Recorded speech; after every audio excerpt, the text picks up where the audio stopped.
Jiho stared at the flashing red light above his quarters door and sighed. 28 years of life, and he never thought he would be locked inside a small space station room with someone he barely knew. The alarm had gone off 30 minutes ago, and now every person on Orbital Station Horizon 7 was trapped with whoever they happened to be near. His roommate, Nari, stood by the window looking at the stars. She was tall and elegant, with pale blue skin that seemed to shimmer under the station lights. Her species, the Veltharians, were known throughout the galaxy as brilliant scientists and careful planners. They rarely showed emotion, and Nari was no exception. In the 2 months they had shared quarters, she had spoken to him maybe 20 times. "So," Jiho said, trying to break the awkward silence, "I guess we are stuck together for a while." Nari turned her head slightly. Her large eyes, darker than Earth's night sky, studied him for a moment. "Yes, the medical officer said the quarantine will last at least 2 weeks. Perhaps longer." 2 weeks. Jiho ran his hand through his hair. "Well, could be worse. At least the room has 2 bedrooms." "Indeed." Nari turned back to the window. Jiho had volunteered for this station assignment because he wanted to work with different alien species. Humans had only joined the Galactic Coalition 15 years ago, and most aliens still saw them as newcomers.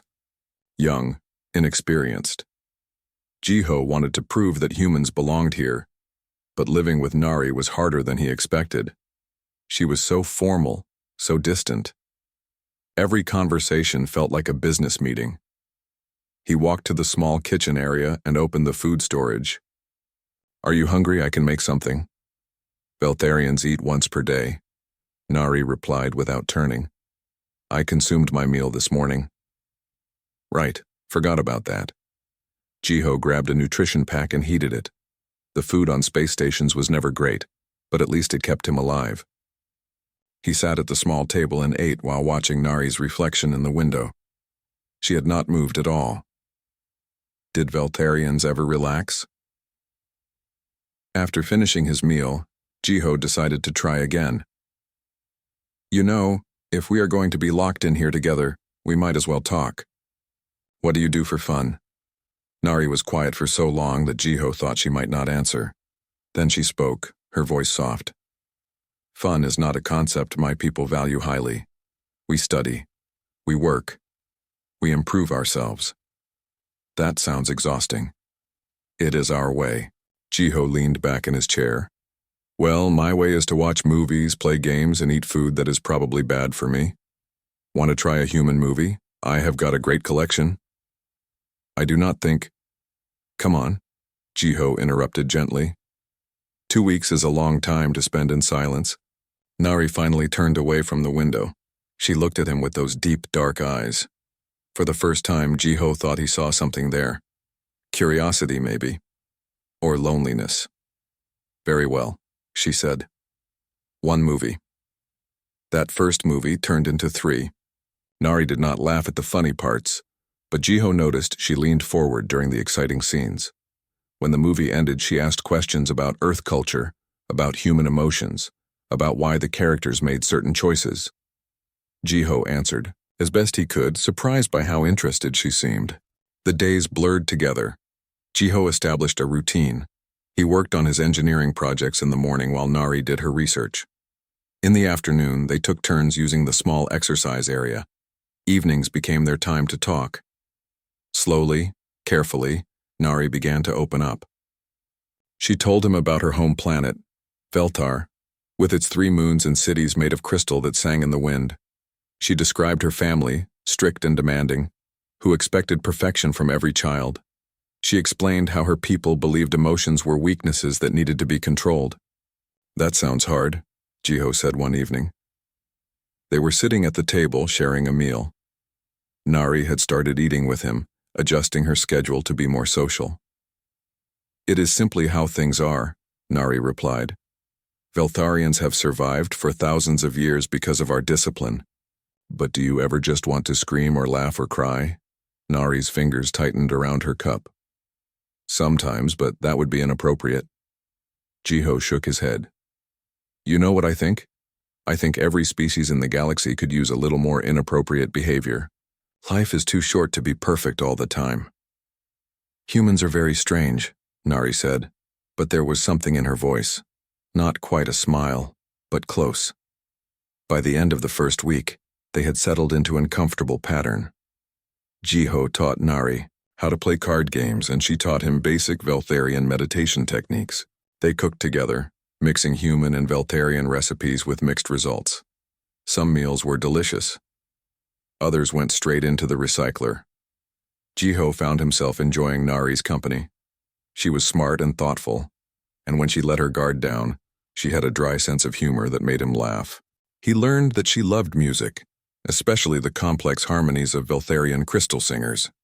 She learned that he missed Earth's oceans and the sound of rain. But as the second week began, Jiho noticed changes in Nari. She seemed restless, pacing the room at odd hours. Her skin, normally pale blue, took on a warmer tone. She started avoiding him, spending more time locked in her bedroom. "Are you okay?" Jiho asked one morning when she emerged, looking tired. "I am fine," Nari said quickly. Too quickly. "Just not sleeping well. Is it the quarantine? I know being stuck inside is hard." "No, it is nothing, please do not worry." But Jiho did worry. Over the next few days, Nari got worse. She stopped joining him for meals. She barely spoke. When she did come out of her room, she looked feverish, her skin flushed with colors Jiho had never seen before. On the 14th day of quarantine, Jiho woke to the sound of something crashing in Nari's room. He jumped out of bed and ran to her door. "Nari, are you all right?" No answer. "Nari, I am coming in." He opened the door and found her on the floor, shaking. Her skin was bright with color, and she looked at him with wide, frightened eyes. "Stay back," she whispered. "Please, Jiho. You do not understand." "Understand what? You need help." "No," Nari said, her voice breaking. "No, you cannot help me. No one can." Jiho knelt beside her, ignoring her protests. "Tell me what is wrong, please." Nari closed her eyes, and for the first time since he had known her, she looked completely vulnerable. When she spoke, her words were barely audible. "It is my biology, my species. Every 3 years we go through something, a cycle, and it is beginning now." Jiho helped Nari back to her bed. She was burning up, her skin hot to the touch. Her breathing came in short gasps, and she kept turning her face away from him. "What cycle?" Jiho asked. "What is happening to you?" Nari pulled the blanket around herself, even though she was clearly overheating. "You should leave. Lock me in here. I will be fine." "You are not fine." "Look at you. You need medical help." "No." Nari's voice was sharp. "No medical help. This is private." She stopped, struggling with the words. "This is shameful." Jiho sat on the edge of the bed, keeping some distance but staying close enough to help if needed. "Nari, we are friends now, right? You can tell me." Nari was quiet for a long time. When she finally spoke, her voice was filled with embarrassment. "On my world, we call it thrallmesh. It happens every 3 years. Our bodies go through changes. Hormones increase. Temperature rises. We experience urges that are difficult to control." "Like a mating season?" Jiho asked carefully. Nari flinched at the words. "Yes, but we do not speak of it, especially not with other species. It is considered very private, very personal." Jiho thought for a moment. Many Earth animals had mating seasons. It made biological sense. "Okay, so this is natural for your people. What do you usually do when it happens?" "There is medication," Nari explained. "It suppresses the symptoms, makes everything manageable. I was supposed to get my injection 3 days ago, but then the quarantine happened. The medical bay is locked down. I cannot get to it. Can they bring it to you?" The station AI said no. "The quarantine protocols are absolute. Nothing goes in or out until the virus risk is eliminated." Jiho felt a knot form in his stomach. "How long does thrallmesh last?" 7 to 10 days. Sometimes longer." Nari's hands were shaking. "Without the medication, it will get much worse. The fever will increase. My mind will become unclear. I might say or do things that I would never normally do. Is it dangerous? Could it hurt you?" Nari nodded slowly. "If the fever gets too high, yes. It can cause permanent damage. In the old days, before we had medicine, some Veltharians died during thrallmesh. Their bodies simply could not handle the strain. Jiho stood up and walked to the door. I am calling the medical AI right now. There has to be something they can do. Jiho, please. Your health is more important than embarrassment, Jiho said firmly. He went to the main room and activated the communication panel. The medical AI appeared as a hologram, a calm female face with kind eyes. The AI had been programmed with a human appearance to make the station's human workers more comfortable. The voice even had a Korean accent. Some of the programmers had called her Hyejin. How can I assist you? The AI asked. My roommate is sick. She is Veltharian, and she is going through something called Thrallmesh. She needs medication but cannot leave quarantine. The AI's face showed understanding. I see. Unfortunately, I cannot override quarantine protocols. However, I can provide you with information that might help. Anything. Tell me what to do. The AI began explaining. Thrallmesh was indeed dangerous without proper medication. The Veltharian body temperature could rise to deadly levels. The hormonal surge could cause severe psychological distress. In extreme cases, it could lead to organ failure.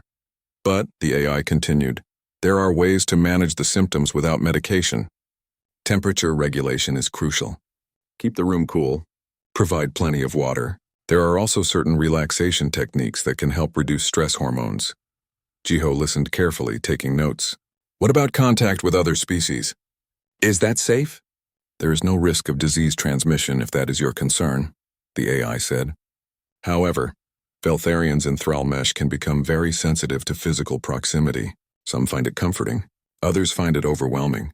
You will need to communicate clearly with her. Got it. Anything else I should know? The AI paused as if considering something. There is one more thing. Human body chemistry has been known to have calming effects on several alien species during biological crises. Your presence might actually help stabilize her condition. But this must be her choice. Do not force any interaction. Understood. Thank you, Hyejin. Jiho returned to Nari's room. She was curled up on the bed, shivering despite the heat radiating from her body. He adjusted the room's temperature controls to make it cooler, then brought her a large container of cold water. Drink this, he said gently. The medical AI said staying hydrated is important. Nari took the water with trembling hands. What else did the AI tell you? Jiho sat in the chair across from her bed. That we can manage this together. That I can help you get through it safely, if you will let me. You do not understand what you are offering. Thrallmesh is not just a fever. It changes how we think, how we feel. I might become someone you do not recognize. I trust you, Jiho said simply. And I think you trust me too, or you would not have told me the truth. Nari looked at him with those dark eyes now bright with fever. On my planet, asking for help during Thrallmesh is seen as weakness. We are supposed to endure it alone or with a chosen partner, never with a friend, never with someone from another species. Well, your planet is not here right now, I am, and I am not going to let you suffer alone just because of some rule. A single tear rolled down Nari's cheek. Jiho had never seen a Veltharian cry before. He did not even know they could. I'm scared, she whispered. I have never gone through this without medication. I do not know what will happen. Jiho moved closer and carefully took her hand. It was burning hot, but he held on. Then we will figure it out together. One day at a time. 1 hour at a time if we have to. Nari squeezed his hand weakly. Why are you being so kind to me? I have been cold to you for months. I barely spoke to you before the quarantine. Because that is what humans do, Jiho said with a small smile. We help people who need it. Even if they are not always easy to talk to. Even if they are from another planet. For the first time since Thrallmesh began, Nari managed a tiny smile. It disappeared quickly, replaced by a grimace of pain, but Jiho had seen it. Thank you, she said quietly. I will try to warn you if I feel myself losing control. If it becomes too much, you must lock the door and stay away from me. I will do what I need to do to keep you safe, Jiho promised. Now rest. Save your strength. We have a long week ahead of us. As Nari closed her eyes, Jiho settled into the chair. He would stay close, watching over her through the night. Outside, the stars continued their endless dance, uncaring about the small drama unfolding in one tiny room on one small station. But inside that room, two beings from different worlds were learning what it meant to truly trust each other. The next morning, Nari's condition had worsened. Her skin had changed from pale blue to deep purple, and she barely responded when Jiho called her name. He checked her temperature using the medical scanner in their first aid kit. The reading made his blood run cold. She was far too hot, dangerously so. Jiho immediately contacted the medical AI again. Hyejin, her temperature is critical. What can I do? The hologram appeared, analyzing the data Jiho sent. You need to cool her body down gradually. Use cool cloths on her forehead, neck, and wrists. Do not use ice or very cold water. Sudden temperature changes could shock her system. Keep the room at 16 degrees. Make sure she continues drinking water. Jiho worked quickly. He soaked towels in cool water and placed them carefully on Nari's burning skin. She mumbled something in her own language, words he could not understand. Her eyes opened briefly, but they looked unfocused, confused. It is okay, Jiho said softly, even though he was not sure she could hear him. I am here. You are safe. He spent the entire day monitoring her, changing the cool cloths every 30 minutes, helping her drink water whenever she was conscious enough. He barely ate. He did not sleep. His only focus was keeping Nari alive. By evening, her temperature had dropped slightly, but she was still in danger. Jiho sat beside her bed, exhausted and worried. He needed to find a better solution. The medical AI had mentioned that human presence might help stabilize her, but how? He called Hyejin again. You said humans might have a calming effect. Can you explain that more? The AI brought up scientific data on the screen. Veltharian and human biochemistry have interesting compatibility. Human bioelectric fields operate at a frequency that naturally counteracts Veltharian hormonal surges. Human body temperature, when in close proximity to a Veltharian, can help regulate their system. Additionally, human emotional authenticity, your ability to express genuine care, can reduce Veltharian stress hormones. So basically, being near her might help? Physical contact could be very effective, but it must be consensual. Touch can be intense for Veltharians during thrallmesh. Jiho looked at Nari's sleeping face. She looked so vulnerable, so unlike the proud, formal alien he had first met. He made a decision. When Nari woke a few hours later, she was more alert. Jiho helped her sit up and drink some water. She looked at him with tired eyes. You stayed with me, she said, her voice rough. Of course I did. I told you to leave if it got bad. It got bad. I stayed anyway. Jiho sat on the edge of the bed. Nari, I learned something. Human contact might help stabilize you. Our biology is compatible in a way that could reduce your symptoms. But I need your permission. I would never touch you without asking. Nari stared at him. You would do that? Stay close to me through this. If it helps you, yes. She was quiet, processing this information. On my world, such contact during thrallmesh would mean something significant. It would be interpreted as a claim, a bond. But we are not on your world, Jiho said gently. Here, it is just two friends helping each other. Nothing more, nothing less. Unless you want it to mean something different, it is just what it is. Me keeping you safe. Nari considered this for a long moment. Finally, she nodded. Okay, I trust you. Jiho carefully took her hand the same way he had the night before. Almost immediately, Nari's breathing steadied. Some of the tension left her face. Does that feel better? He asked. Yes, she whispered.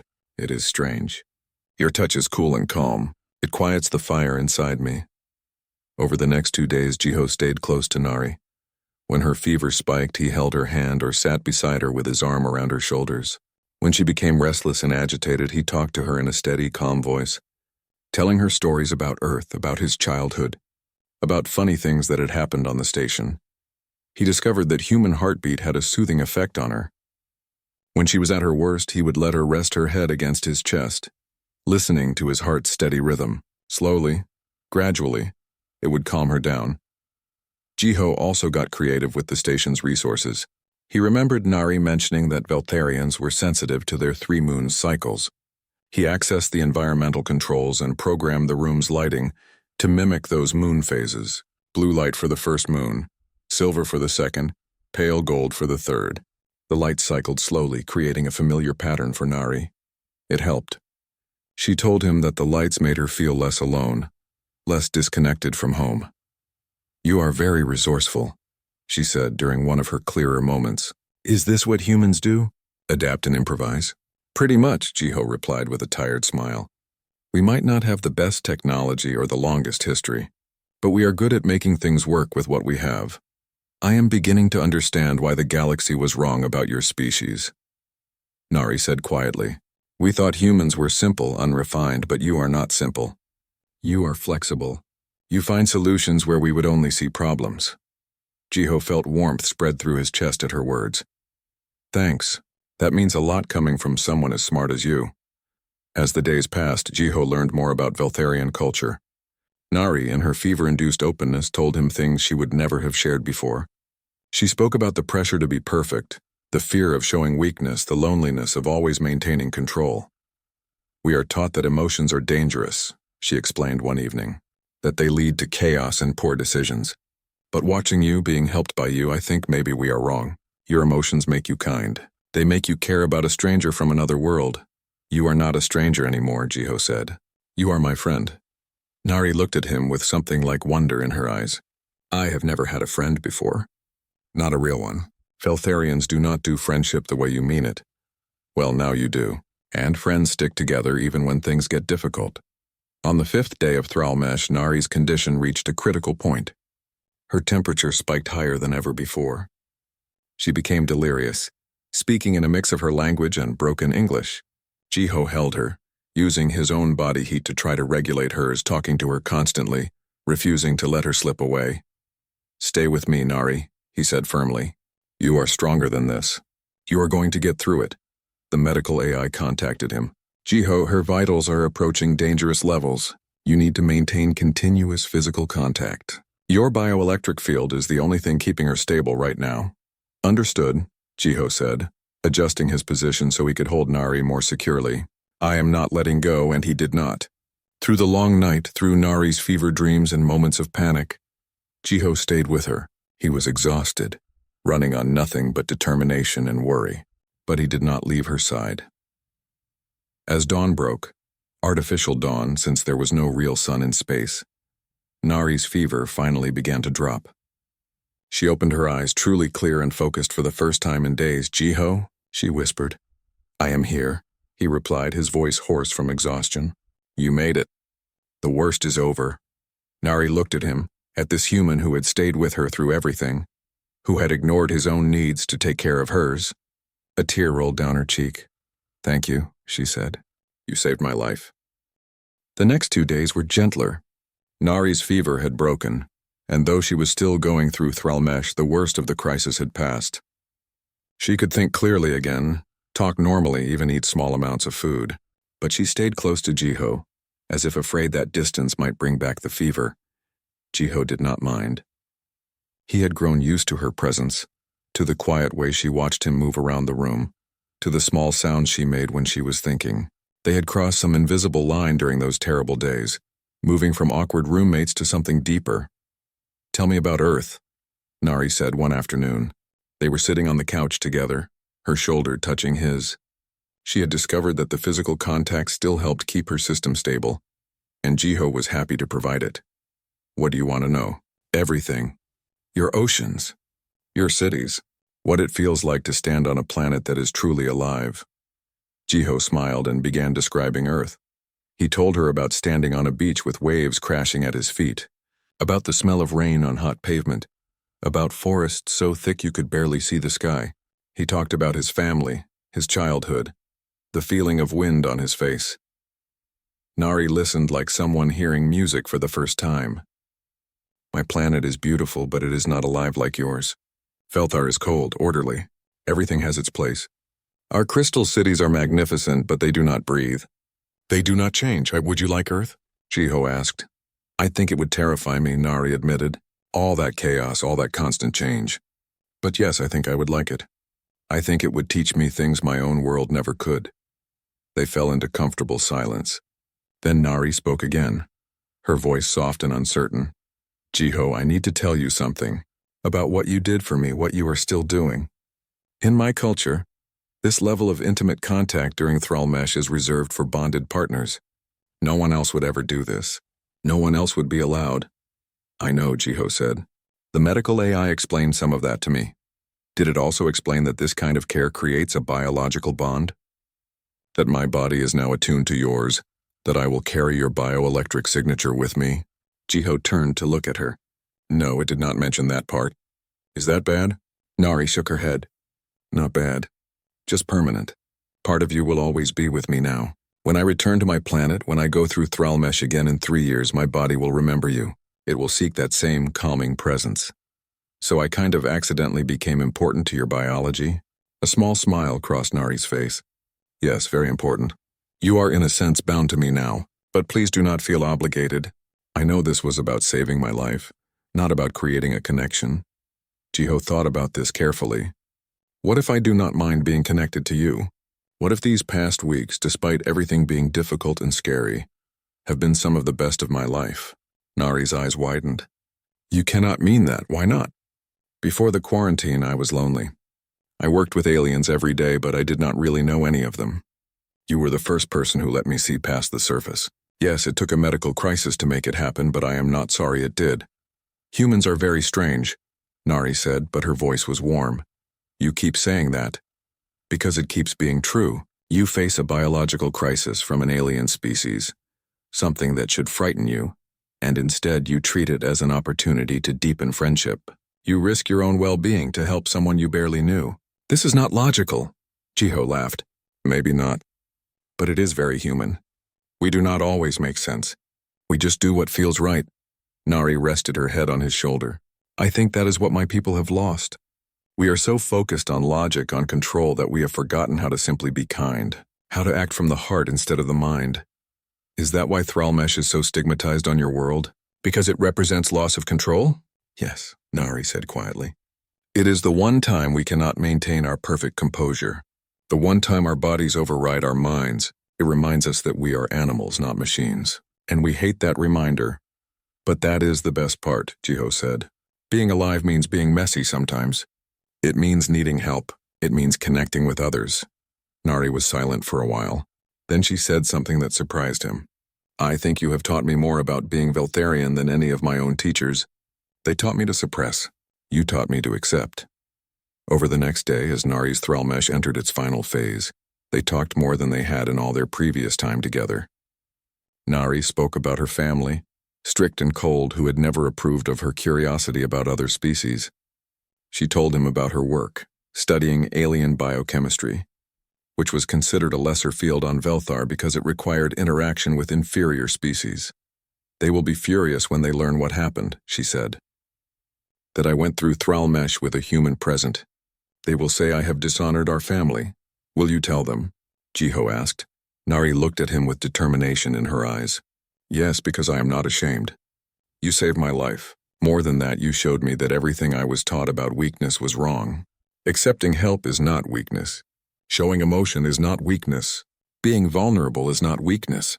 These are strengths I never knew existed. Jiho felt pride swell in his chest. I am glad I could help you see that.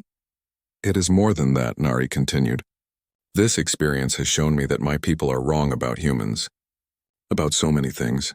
We thought we were advanced because we can control our emotions, because we have powerful technology, but we are missing something essential. Something you have. What is that? Heart, Nari said simply. Humans have heart.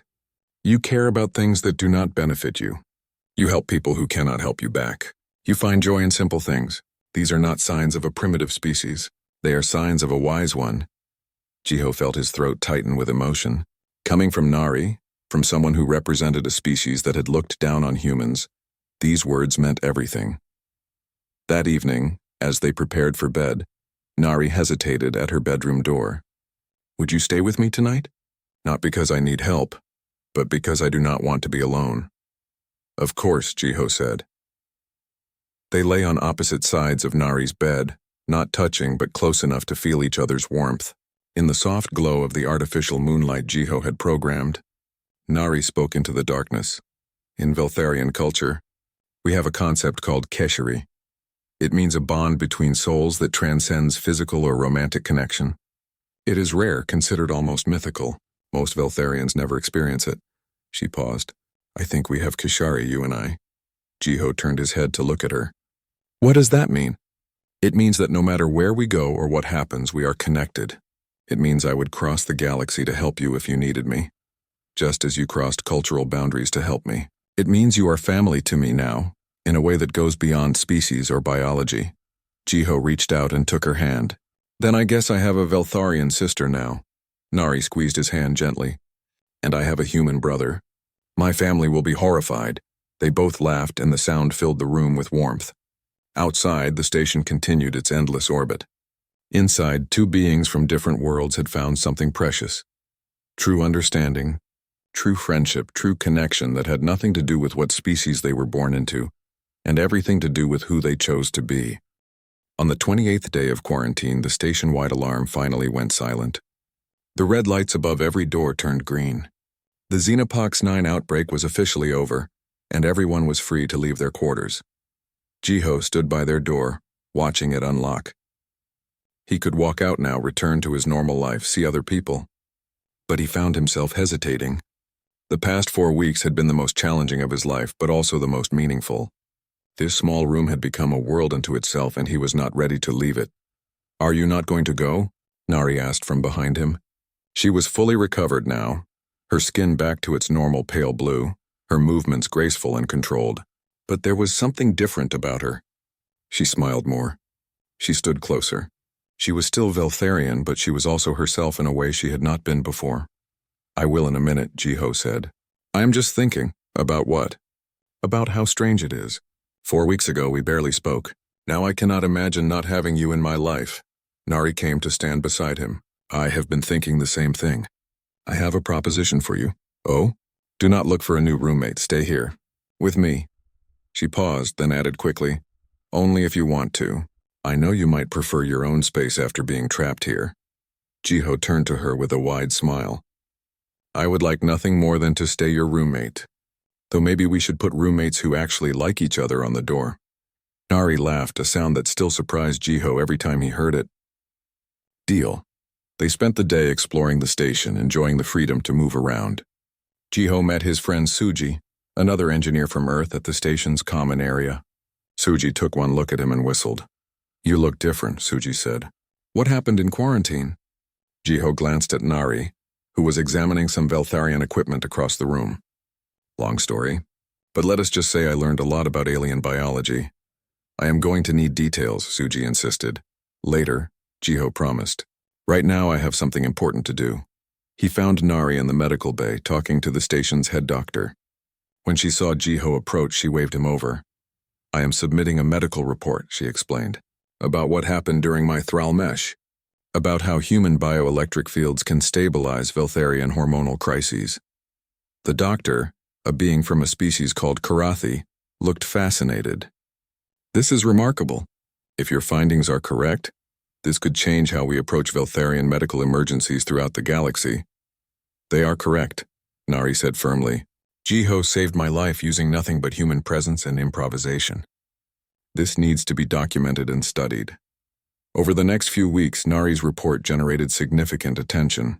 Scientists from multiple species wanted to study the phenomenon. The Veltharian Science Council requested her data, though their message was cold and formal.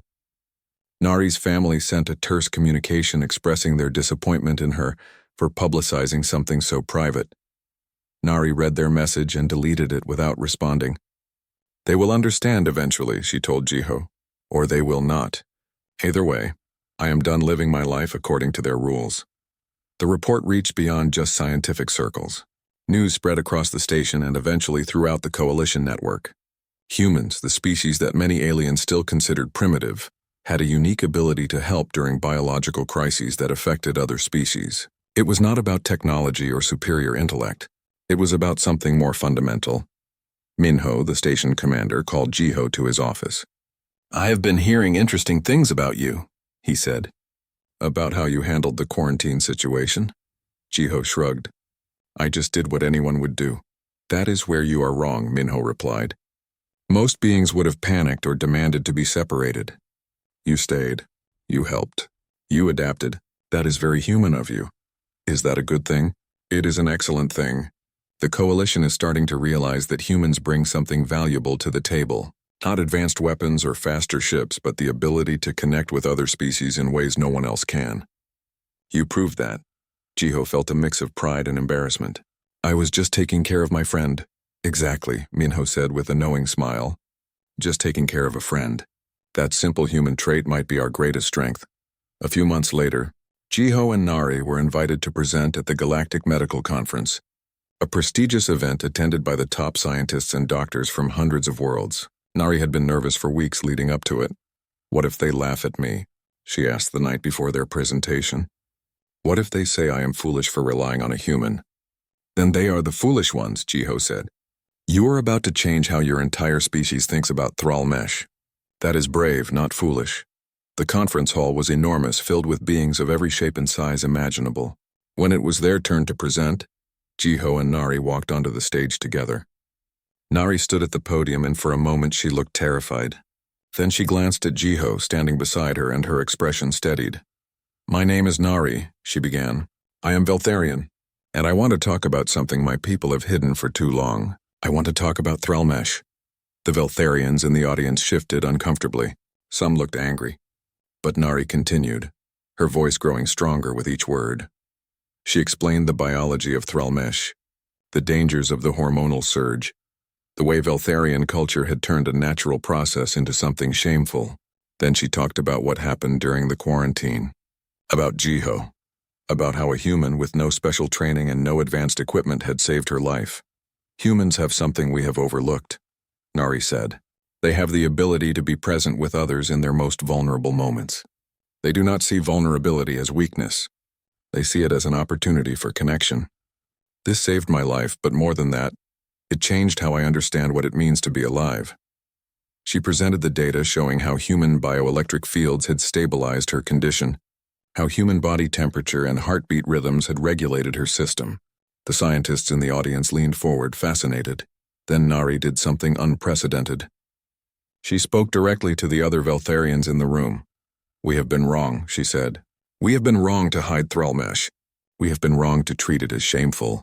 And we have been wrong about humans. They are not primitive. They are not simple. They have mastered something we have forgotten, how to care for each other without judgment, without shame, without fear. When she finished, there was silence. Then one being started clapping. Then another. Soon the entire hall was filled with applause. Some of the Veltharians looked angry and left the hall, but others stayed, and a few even approached Nari afterward to thank her. One elderly Veltharian woman, her skin pale with age, took Nari's hands. I went through Thrall-Mesh alone 40 years ago, she said quietly. I nearly died because I was too ashamed to ask for help. Thank you for speaking the truth. Thank you for being braver than I was. Nari hugged her, tears streaming down her face. Jiho watched, feeling his own eyes grow wet. This was bigger than just one medical report. This was about changing an entire culture's relationship with vulnerability and shame. After the conference, the requests for more information flooded in. Other species wanted to know if humans had similar effects on their biological processes. Research projects were launched. Humans were suddenly valued not for their technology, but for their presence, their empathy, their willingness to help. Back on the station, life settled into a new normal. Jiho and Nari continued living together, their quarters now filled with a mix of human and Veltharian belongings. They had become advocates for cross-species understanding, speaking at events and helping develop new medical protocols. One evening, they sat by their window watching the stars, just as they had on the first night of quarantine. So much had changed since then. Do you ever regret it? Nari asked. Being trapped with me? Everything that happened? Jiho thought for a moment, then shook his head. No, not for a second. You are my best friend, my sister. I would go through it all again if it meant having you in my life. Nari smiled and leaned against his shoulder. The galaxy is changing because of what we went through. Species are starting to see humans differently. They are starting to understand that advancement is not just about technology or power. It is about connection, about caring, about being willing to stand beside someone when they need you most. Is that what HFY means? Jiho asked with a grin, referencing the popular human phrase that had been circulating through the coalition. Humanity Yeah, I think so, Nari replied. Humans do not need to be the strongest or the smartest or the most advanced. You just need to be yourselves, and that is enough, more than enough. It is everything. They sat in comfortable silence, two beings from different worlds watching the infinite stars together. The quarantine had ended months ago, But in a way, they were still living in that small bubble of trust and understanding they had created, and neither of them wanted to leave it. Somewhere out in the galaxy, other humans were making connections with other species, showing that humanity's greatest gift was not technology or strength, but the simple willingness to care. And it all started in one small room, during one medical crisis with one human who refused to leave his friend alone in the darkness.